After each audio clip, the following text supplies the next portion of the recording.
प्रश्न ये है कि भगवान हैं तो दिखते क्यों नहीं? और आप लोगों में बहुत लोग ऐसे कहते हैं कि हमने तो भगवान को देखा ही नहीं। देखो, भगवान को सबने देखा है। भगवान, इस धरती में ऐसा कोई नहीं है जिसने भगवान को देखा ना हो। देखा है? बताओ ये क्या है? जोर से, किस धातु की है ये? बोलो। क्यों, पीतल की नहीं हो सकती है? हो सकती है। आप सबने हमारे हाथ में ये अंगूठी देखी, देखा है ना? सबने देखा। अब देख लो, सबने देखा। देखा तो है सबने, पर ये पीतल की है कि सोने की, अभी ये आपको कंफर्म नहीं है। और ये कंफर्म तब तक नहीं होगा जब तक आपको सोने और पीतल में अंतर करना नहीं आएगा। बोलो। आपको एक पत्थर मिल जाए और आप वो पत्थर चमकीला हो और जौहरी देख ले और कहे भाई साहब ये तो हीरा है, तो उसे आप भी देख रहे हैं, उसे जौहरी भी देख रहा है, पर आप पत्थर की दृष्टि से देख रहे हैं और जौहरी उसे जोर से, जौहरी उसे हीरे की दृष्टि से देख रहा है। बात एक ही है, वस्तु एक ही है, पर देखने के नजरिए दो हो गए। हाँ या ना? हमें ज्ञान ना होने से हम उसे पत्थर समझ रहे हैं और उसे ज्ञान होने से वो उसे हीरा समझ रहा है। देखा तो आपने भी, पर आपने पत्थर के रूप में देखा, जौहरी ने हीरे के रूप में देखा, क्योंकि उसे देखना आता है। ईश्वर तो सबने देखे हैं, पर पहचाना किसने? अरे मीरा ने पहचान लिया, नरसी ने पहचान लिया, क्योंकि भगवान की परख भक्त को हो सकती है, सामान्य इंसान को नहीं। भगवान को सबने देखा। अच्छा ये बताओ, ये जो बैठे हैं ये कौन है? हाँ, ये कौन है? ये बताओ ये कौन है? जोर से बोलना। ये भगवान है या नहीं? ए भैया बताओ। ओ लाला, ये कौन है? जोर से। भगवान है? अभी तो आप कह रहे थे हमने भगवान को नहीं देखा। ये बैठे हैं भगवान, देखो आंखें खोल के। बिहारी जी को देखा? कौन है वो? आप लोगों ने तो कहा नहीं देखा। आपके गांव में जो मंदिर है, सोसाइटी में मंदिर है, उसमें कौन बैठे हैं? तो आपने तो कहा हमने नहीं देखा, हमने सपने में देखा है बस। बात वही आ गई ना कि हीरा देखा तो हमने है, पर हम जौहरी ना होने से हमने उसे पहचाना नहीं। भगवान को सबने देखा है, पर भक्ति ना होने के कारण हम उन्हें पहचानते नहीं हैं। और जो भक्त हैं भगवान के, वो देख लेते हैं, वो भगवान की मुस्कुराहट भी फील करते हैं, भगवान की बातें भी फील करते हैं। अरे ईश्वर एक भावना है, एक फीलिंग है, एक एहसास है। एक एहसास को भगवान कहते हैं। ईश्वर एक, जैसे माँ गर्भवती होती है ना, तो वो अपने बच्चे को ना महसूस करती है। बेटा पेट में लात मारता है तो माँ उस लात को ना क्या करती है? फील करती है, महसूस करती है, और वो अंदर ही अंदर आनंदित होती है कि एक्टिव है, लात मार रहा है। एक माँ ही ऐसी है, जमाना लात मारे तो आदमी रोता है और शिकायत करता है, पर बेटा लात मारे तो माँ प्रसन्न होती है। यही तो माँ है। इसलिए वो माँ है कि लात खाकर भी वो उस पर पूरा प्यार लुटाती है। और बच्चों की लात मारने की आदत बाद की नहीं है, पेट से ही शुरू हो जाती है, तो आखिरी तक वो लतियाते ही रहते हैं।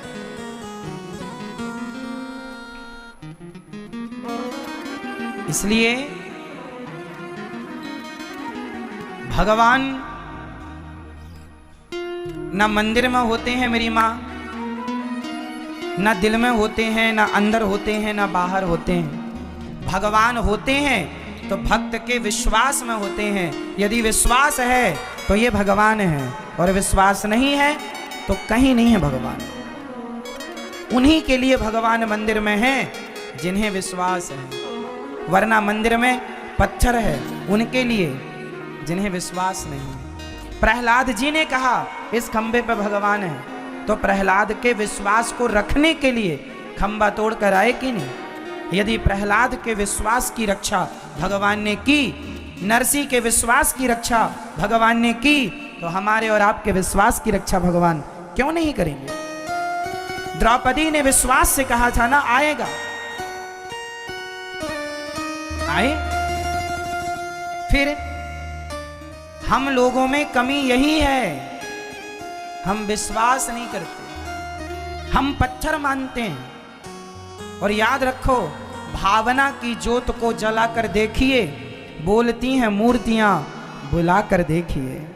कोई बुलाने वाला हो तो बोलती भी हैं। और एक बात बताओ, तुम कहते हो कि चलो मंदिर में भगवान नहीं पत्थर हैं, चलो थोड़ी देर के लिए तुम्हारी बात मान भी लें, तो ये बताओ, चलो मंदिर में बैठे भगवान तुम्हारे लिए शायद पत्थर हो, तो ये बताओ फिर तुम्हारी माँ कौन है। तुम्हारी माँ तो भगवान है। चलो तुम पत्थरों में भगवान को नहीं मानते, तो चलो इंसानों में ही भगवान को देख लो, इसमें भी क्या आपत्ति है। कोई बेटा अपनी माँ को भगवान मानकर पूजे तो भी तो सही है, पर पूजो कुछ तो करो, सिर्फ बातों से क्या होगा। कोई बेटा अपनी माँ को भगवान मानकर सेवा करे तो वो बेटा भी तो श्रेष्ठ है। भगवान, एक बात बताओ, भगवान यदि पत्थर में है तो क्या इंसानों में नहीं है? बोलो, क्या ईश्वर को हम पत्थर में ही देखें, अपने माँ बाप में ना देखें क्या? यदि भगवान कण कण में है, यदि वो मंदिर में है, यदि वो मूर्ति में है, तो माँ में भी तो भगवान है, पिता में भी तो भगवान है। जो लोग मूर्ति पूजा नहीं करते तो आप माँ की पूजा कर लो, दोनों ऑप्शन है।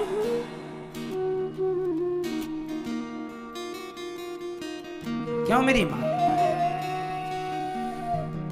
भगवान, अच्छा एक बात बताओ,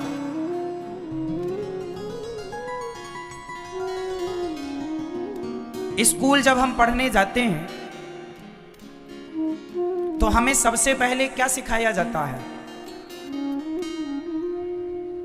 क्या सिखाया जाता है? ए आ इ ई उ ऊ, हाँ या ना?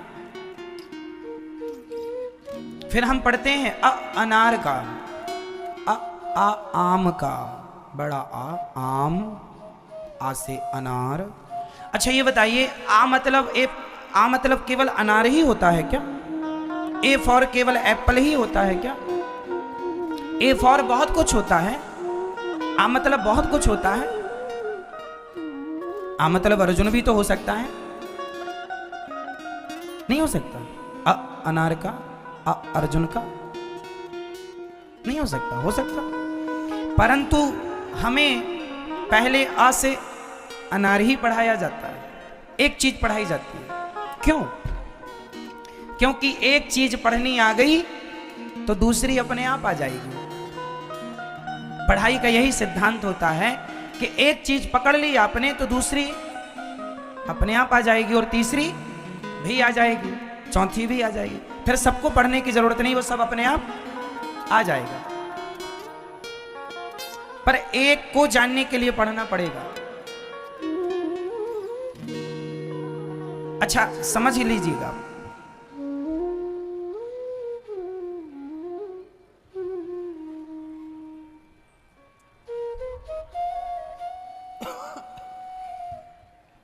अब एक बात बहुत गहराई से समझने की कोशिश कीजिएगा। यदि मेरी ये बात आप समझ गए तो बहुत कुछ समझ जाएंगे आप लोग।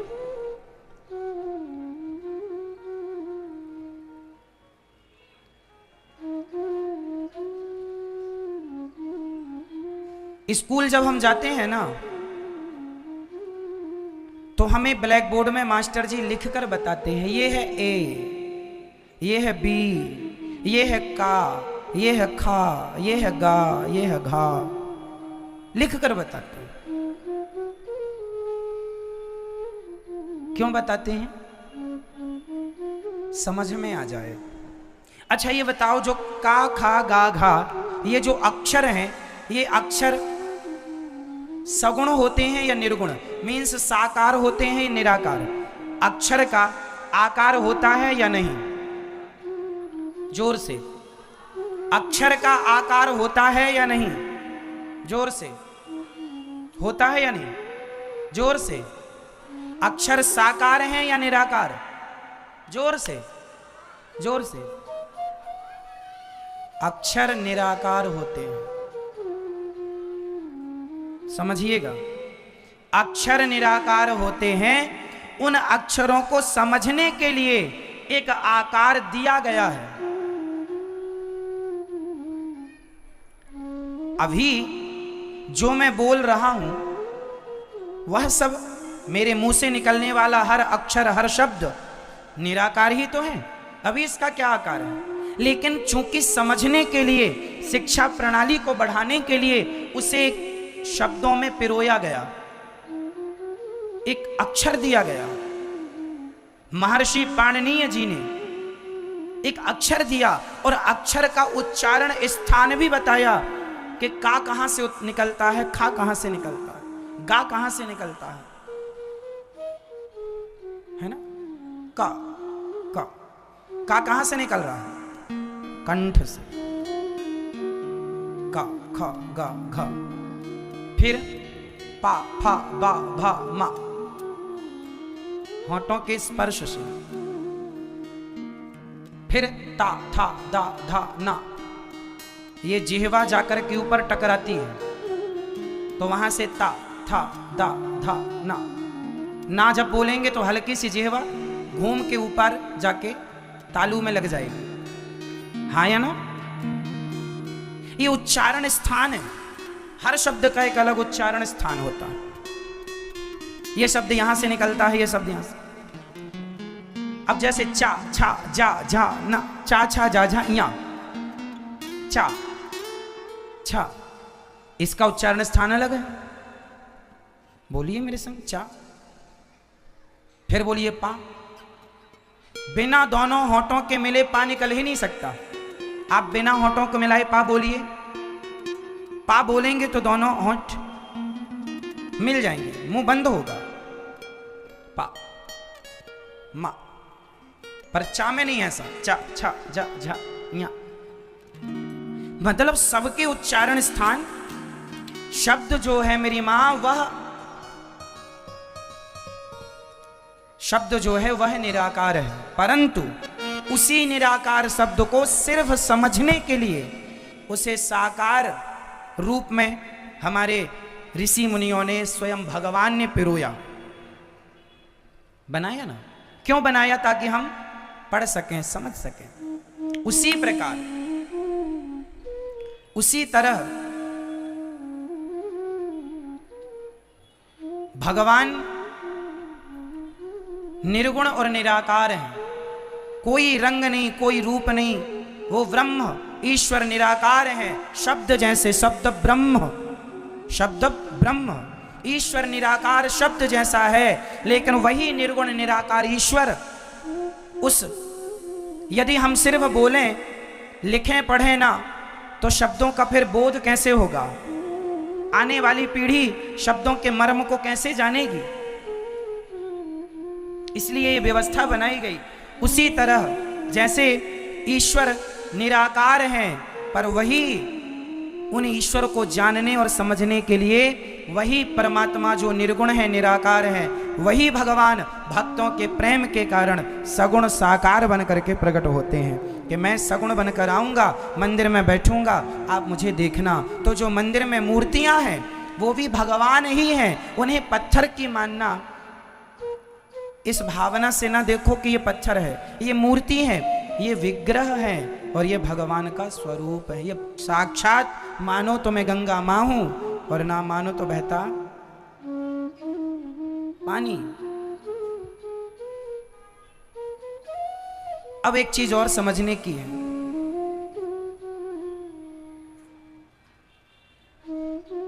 इंसानों में भगवान को देखा करो। अच्छा एक बात बताओ, जो व्यक्ति स्कूल में जाकर पढ़ेगा काखा गाघा, वही तो अखबार पढ़ सकेगा। जो स्कूल में ना पढ़ेगा, क्या उससे अखबार पढ़ना आएगा? है ना? अखबार पढ़ने के पहले स्कूल में जाकर पढ़ना पड़ेगा। बोलो हाँ या ना?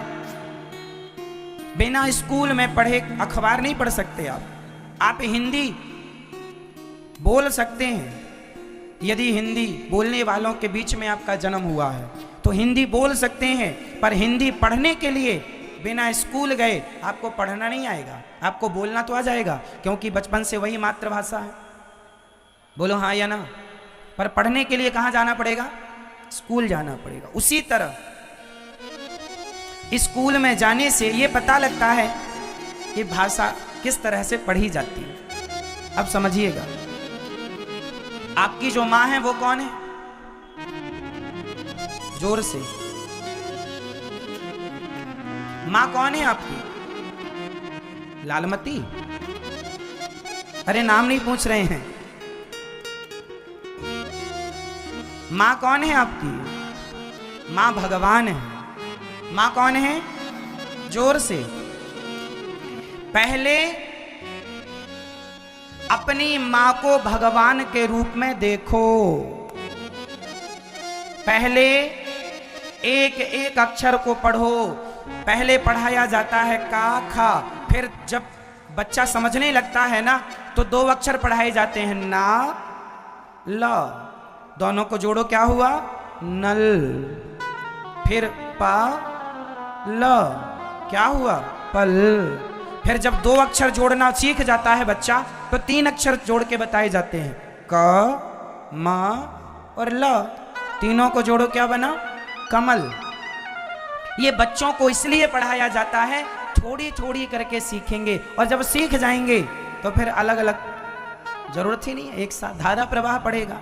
उसी तरह पहले अपनी माँ को भगवान के रूप में देखो, पहले अपने पिता को भगवान के रूप में देखो, पहले अपने गुरु को भगवान के रूप में देखो, पहले अपने अतिथि को भगवान के रूप में देखो। जब इन्हें भगवान के रूप में देख लोगे आप लोग, तब तुम मंदिर में भगवान को देखने के अधिकारी हो जाओगे। हाँ या ना?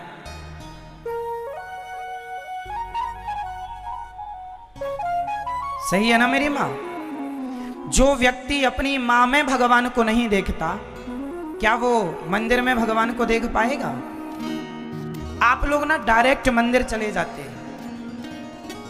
भगवान को कबीरदास जी ने एक दोहा लिखा है, उस दोहे का अर्थ बताइएगा। अभी मैं वो दोहा पढ़ रहा हूं, आप अर्थ कीजिएगा। सब लोग बोलेंगे, अर्थ मैं किसी से भी पूछ लूंगा, सोने वाले तो बिल्कुल जाग जाएं।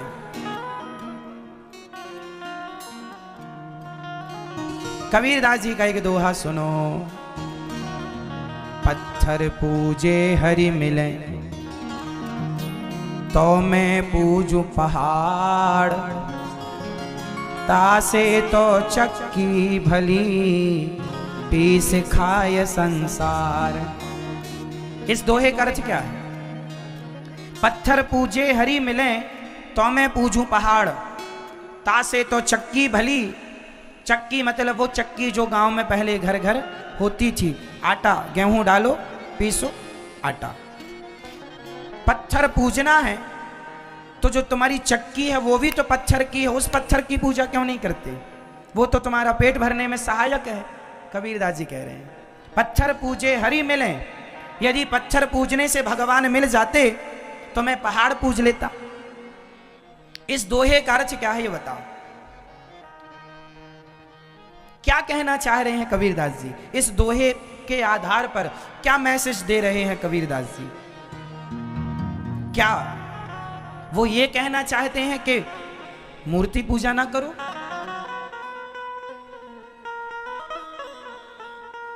फिर क्या उनका कहना? आज मैं इसका सही अर्थ बताऊंगा आपको।